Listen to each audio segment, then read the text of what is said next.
श्री शिवाय नमस्तुभयम। दोस्तों, आप सभी लोग जानते हैं कि 14 नवंबर 2024 यानी गुरुवार को पड़ रही है कार्तिक महीने की बैकुंठ चतुर्दशी तिथि।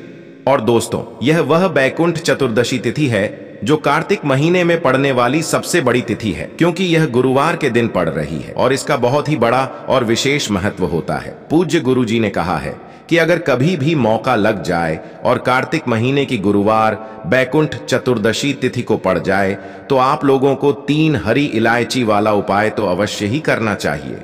इन दोनों का संयोग बहुत कम आता है और इसी के साथ में गुरु जी ने अपनी शिव पुराण कथा में बताया है कि इस दिन आपको 3 हरी इलायची वाला उपाय तो आपको अवश्य ही करना चाहिए, क्योंकि ऐसा दिन पूरे साल में सिर्फ एक ही बार आता है।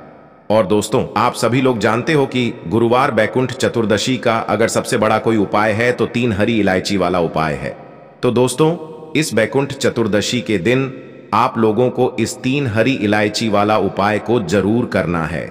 बहुत सारे लोग होंगे जिन लोगों ने इस उपाय को ना किया हो, मतलब पूरा साल निकल गया, उन्होंने किसी भी दिन इस 3 हरी इलायची वाला उपाय को ना किया हो। पर दोस्तों, आपके पास एक आखिरी मौका बचा हुआ है जो कि 14 नवंबर के दिन है। तो इस दिन आप लोगों को इस वाले उपाय को जरूर कर लेना है।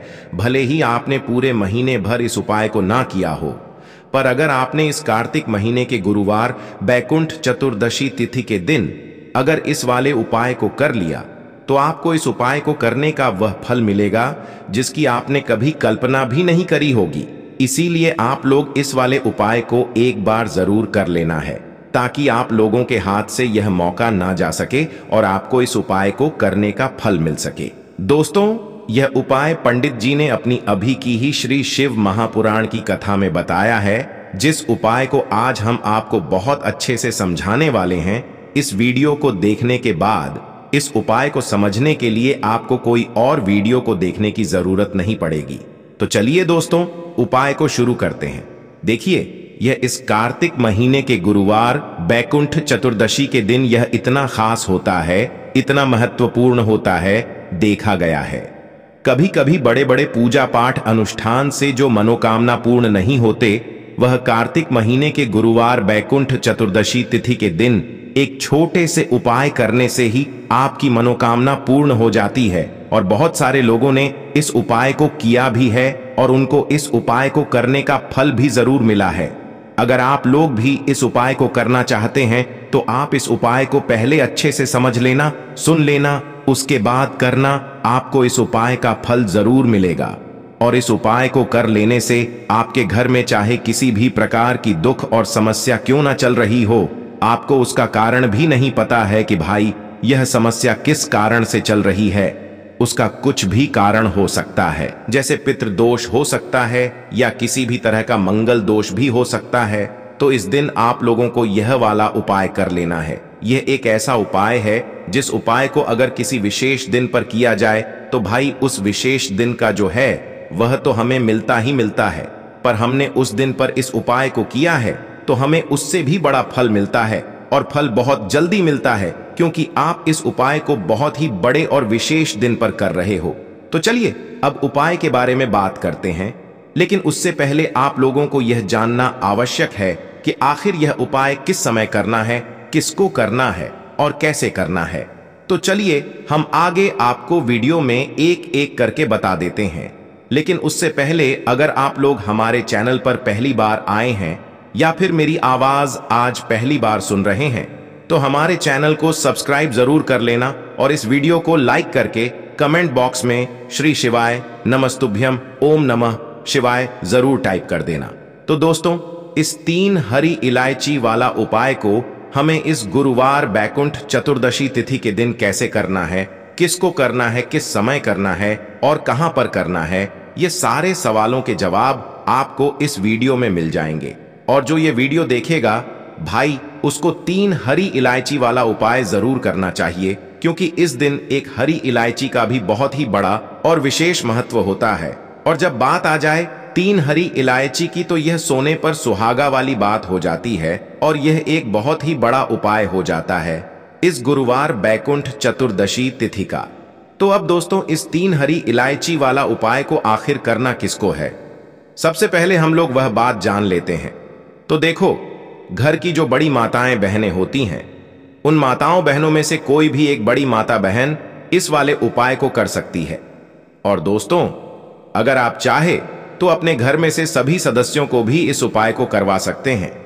अगर किसी व्यक्ति की खुद की कोई मनोकामना है, खुद की कोई दुख और परेशानी है जो कि वह अपने लिए ही करना चाहता है, इस वाले उपाय को तो वह खुद अपने लिए भी कर सकता है। बाकी अगर कोई घर में से ऐसा है जो कि अपने पूरे घर परिवार की सुख और शांति के लिए यह वाला उपाय करना चाहता है, तो भाई वह भी कर सकता है। उसमें भी कोई दिक्कत वाली बात नहीं है। कहने का मतलब यह है कि इस उपाय को हर एक सदस्य भी कर सकता है और पूरे घर परिवार के सदस्य के लिए घर की बड़ी माताओं बहनों में से कोई एक माता बहन भी कर सकती है। माताएं बहनें अगर घर में उपस्थित ना हो या वह यह वाला उपाय न कर पा रही हो, तो फिर घर का कोई बड़ा सदस्य भी इस 3 हरी इलायची वाला उपाय को कर सकता है, चाहे फिर वह पुरुष ही क्यों ना हो। उसमें कोई भी दिक्कत वाली बात नहीं है। अब दोस्तों, जो अगला प्रश्न निकल कर आता है वह यह आता है इस उपाय को लेकर कि आखिर इस उपाय को हमें किस समय करना है, सुबह के समय करना है कि शाम के समय करना है। तो देखो, इस वाले उपाय को आप लोग सुबह के समय भी कर सकते हो और शाम के समय प्रदोष काल में भी कर सकते हो। अब अगर आप पूछो कि भाई सबसे उत्तम समय कौन सा रहेगा इस 3 हरी इलायची वाला उपाय को करने का, तो हम आपसे बस यही कहेंगे कि इस उपाय को आप सुबह के समय करेंगे तो ज्यादा बेहतर होगा।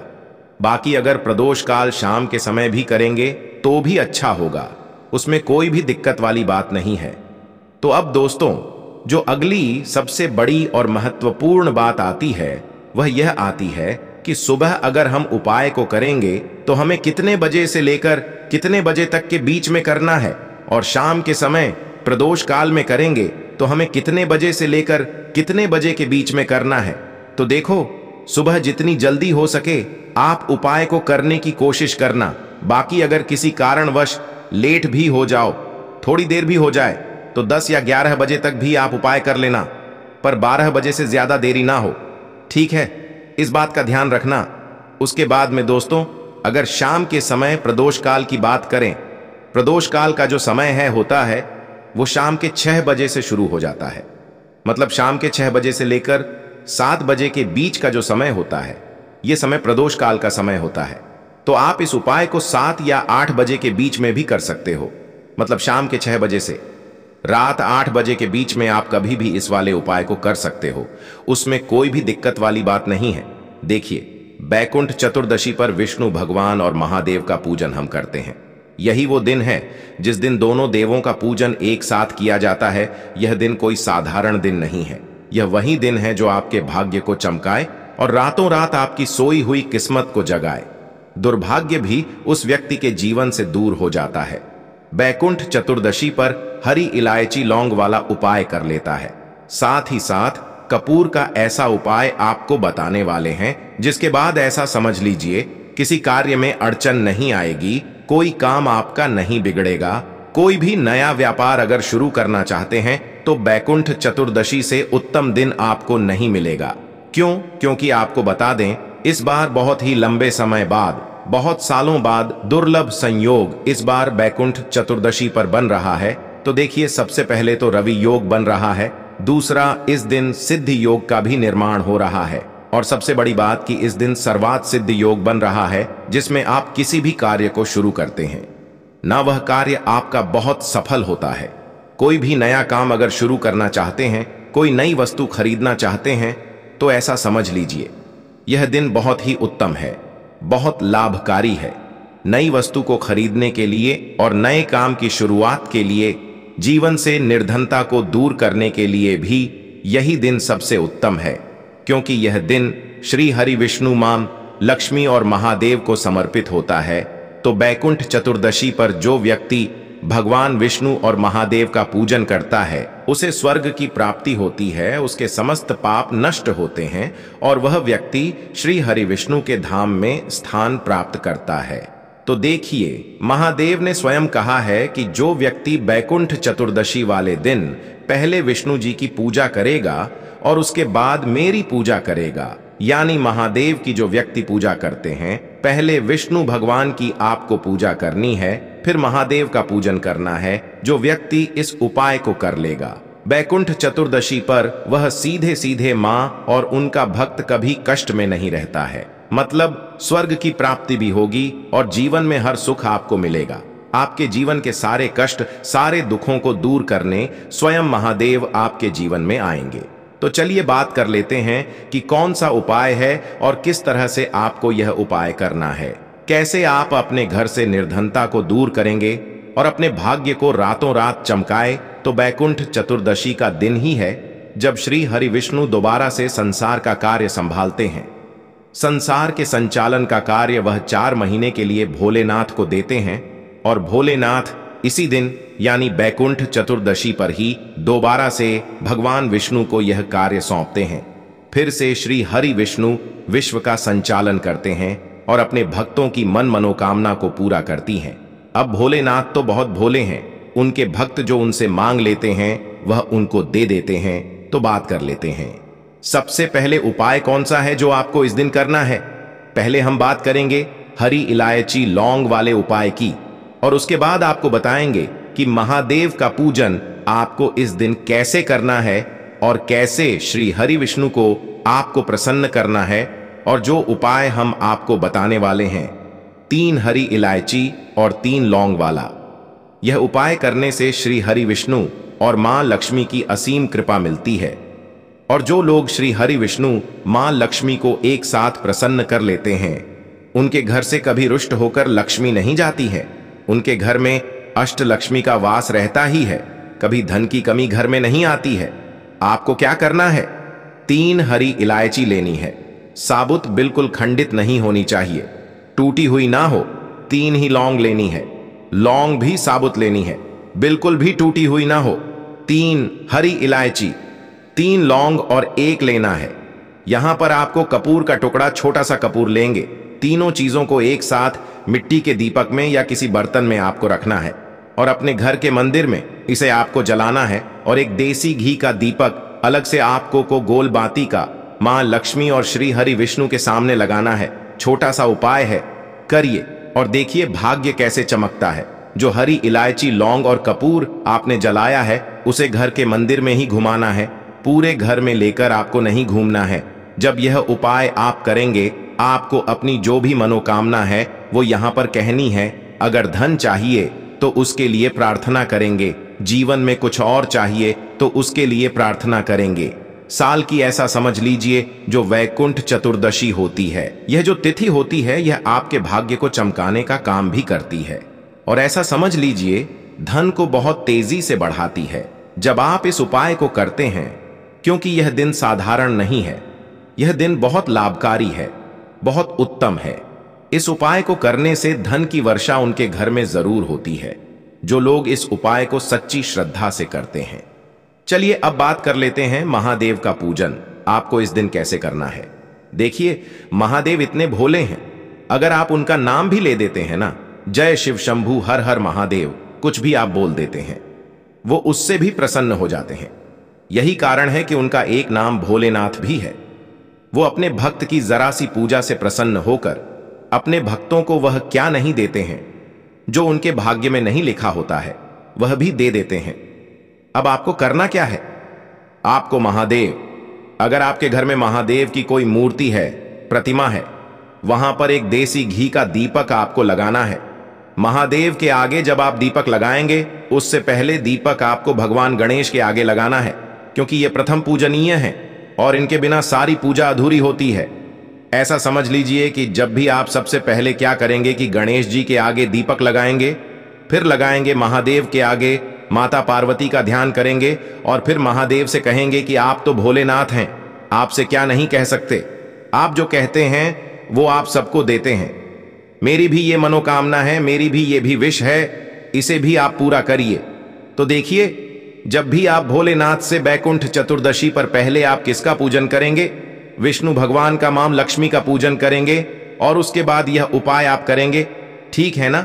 भगवान गणेश के आगे तो आप पहले ही दीपक लगाकर रख दें सबसे पहले, और फिर इस तरह से आप पूजन करें। महादेव का सिर्फ एक दीपक भी अगर आप लगा देंगे तो तो महादेव आपकी सारी मनोकामना को पूरा कर देंगे। तो भोलेनाथ हैं, जो मांग लेंगे वो आपको दे देंगे। बैकुंठ चतुर्दशी ही एक ऐसी तिथि है जिस पर महादेव और भगवान विष्णु का एक साथ पूजन किया जाता है। करिए, स्वयं भोलेनाथ ने कहा है जो मांगोगे वो मिल जाएगा। तो करके देखिए, क्या पता आपको आपके जीवन में वो मिल जाए जो लंबे समय से अधूरा है, अटका हुआ है। तो चलिए अब बात कर लेते हैं तीसरे उपाय की, और इस उपाय को करने से आपकी सारी मनोकामनाएं पूरी होंगी। घर से क्लेश दूर होगा, घर में पैसा आएगा, घर में पैसा रुकेगा और कभी भी निर्धनता लौटकर घर में नहीं आएगी। अब यह उपाय आप दो तरह से कर सकते। देखिए, सबसे पहले तो आपको क्या करना है, एक दीपक तैयार करना है और आपके घर के आसपास कोई भी पवित्र नदी हो, कोई जलाशय हो, कोई कुआं हो, कोई बाबरी हो, है ना, वहां पर जाकर आपको दीपक लगाना है। अब बहुत सारे लोग कहेंगे कि हमारे घर के पास कोई भी पानी का स्रोत नहीं है, शुद्ध पानी का कोई भी स्रोत नहीं है, न नदी है, न तालाब है, न जलाशय है, न बाबरी है, फिर यह उपाय कैसे करेंगे? तो देखिए, आपको क्या करना है, आपको यही दीपक पीपल के पेड़ के नीचे लगाना है। पीपल का पेड़ ही एक ऐसा पेड़ है जिसमें ब्रह्मा विष्णु महेश का वास होता है, जिसमें मां लक्ष्मी वास करती हैं, श्री हरि विष्णु वास करते हैं और जिसमें हमारे पितरों का वास भी होता है। तो पीपल के पेड़ के नीचे यह दीपक लगाकर आइए, अपनी मनोकामना कहकर आइए और फिर देखिए कि कैसे जीवन में वो मिलता है जो कभी आपने सोचा भी नहीं होगा। धन तो मिलेगा ही, जो आपने सोचा भी नहीं होगा वो आपको मिल जाएगा, भाग्य चमकेगा, निर्धनता घर से दूर होगी और मां लक्ष्मी की कृपा बरसेगी। तो छोटा सा उपाय है लेकिन बहुत चमत्कारी है। करिए, शाम के समय का उपाय है, शाम के समय यह उपाय करना है। अगर शाम में नहीं कर पा रहे हैं, समय नहीं है, तो आप सुबह में भी यह उपाय कर सकते हैं। सच्ची श्रद्धा और पूर्ण निष्ठा भगवान हमेशा देखते हैं, तो सच्ची श्रद्धा से किए गए उपाय सफल होते हैं और आपकी जो भी मनोकामना है उसे भगवान विष्णु मां लक्ष्मी महादेव जरूर पूरा करते हैं। हम महादेव से यही प्रार्थना करेंगे कि आपके जीवन के सारे संकटों को, सारे कष्टों को दूर करें और श्री हरि विष्णु मां लक्ष्मी सहित आपके घर में आए और कभी आपके घर में धन संपदा की कमी ना हो।